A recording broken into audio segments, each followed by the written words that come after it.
Aussi, Hassan, à l'écoute des intervenants, quelles sont les problématiques principales actuellement pour accélérer la transition vers un Maroc plus durable par rapport à l'économie circulaire? Je crois qu'à travers les 2 panels qu'on avait organisés, le premier c'était beaucoup plus vers avec des sociétés qui offrent des solutions pour la gestion des déchets et la valorisation des déchets.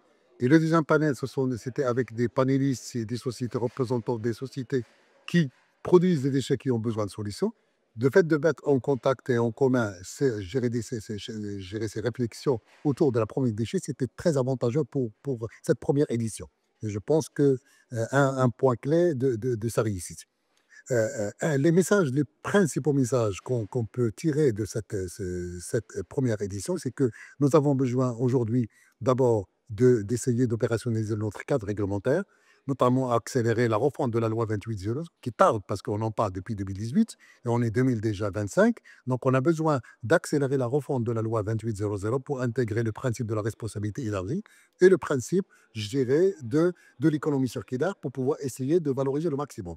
Le deuxième, c'est que nous avons un certain nombre d'initiatives qui étaient initiées par l'ensemble des opérateurs, avec également des conventions qui ont été signées avec l'ensemble, une grande partie je dirais des producteurs de déchets, que ce soit pour les pneus, les plastiques, les déchets ménagers, les batteries, les huiles usagées, les huiles alimentaires. Que je pense que, et les déchets de construction aussi. Et je pense qu'aujourd'hui, plus que jamais, nous avons besoin d'avoir un appui direct des pouvoirs publics pour pouvoir essayer de concrétiser le maximum des filières, de refaire revivre ces conventions et d'essayer de décliner ces programmes à travers, au niveau territorial, au niveau régional, sachant qu'aujourd'hui, les régions sont également appelées, les 12 régions sont appelées à finaliser leurs plans régionaux de gestion des déchets et à concrétiser, gérer un certain nombre de dispositions, notamment pour les déchets de construction, parce que le Maroc aujourd'hui, nous n'avons pas de décharge classe 2 qui est destiné aux déchets inertes. Et donc, c'est le moment pour pouvoir, c'est sûr qu'on a la Coupe du Monde pour les déchets de construction, avec la construction des stades et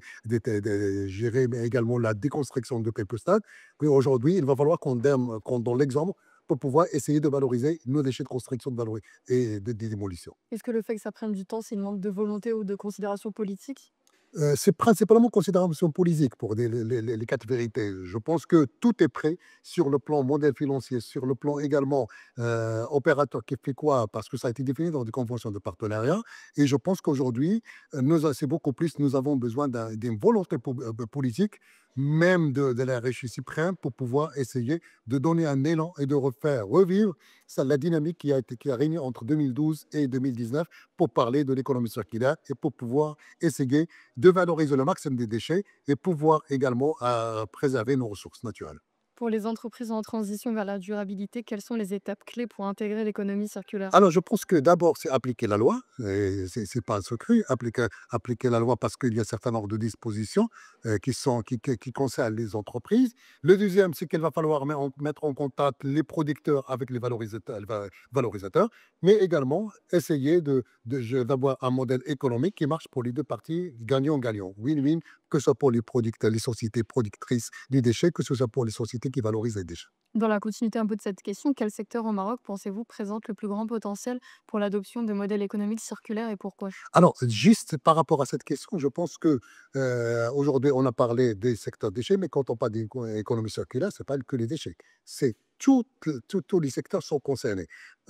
C'est l'eau potable, il est concerné, l'assainissement, le traitement des eaux, c'est concerné, les énergies renouvelables, c'est également un secteur clé. Tout ce qui est également aménagement de territoire, c'est également concerné. Et je pense, et les comportements, parce que là, aujourd'hui, il va falloir qu'on travaille sur le comportement, le changement de comportement de nos citoyens à travers l'éducation, à travers la sensibilisation, et à travers également gérer les sanctions si c'est nécessaire. Le secteur déchets, c'est lui qui offre le plus de possibilités apparentes, si j'ose dire, en termes de recyclabilité, puisque les citoyens sont responsables des déchets, de la production jusqu'à la mise en bac, dans les bacs. Et puis, il y a des sociétés, des collectivités locales et territoriales qui prennent la relève pour pouvoir essayer de transporter ces déchets vers les décharges et les traiter pour essayer d'offrir le minimum de déchets dans les décharges et par conséquent valoriser le maximum. Dernière question, comment évaluez-vous l'impact des initiatives d'économie circulaire sur la compétitivité des entreprises marocaines sur les marchés internationaux? Bah, je pense que aujourd'hui, c'est quand même, c'est quand même faible parce que des moments qu'on continue toujours à importer les déchets, ça veut dire qu'on n'arrive pas à valoriser le maximum. Je prends l'exemple des plastiques. Aujourd'hui, on importe 1,4 million de tonnes de gérées de plastique vierges aux matières premières, mais le taux de recyclage du plastique ne représente que 11%. Donc, nous avons un grand potentiel, par exemple, pour pouvoir essayer de valoriser, gérer le maximum de déchets.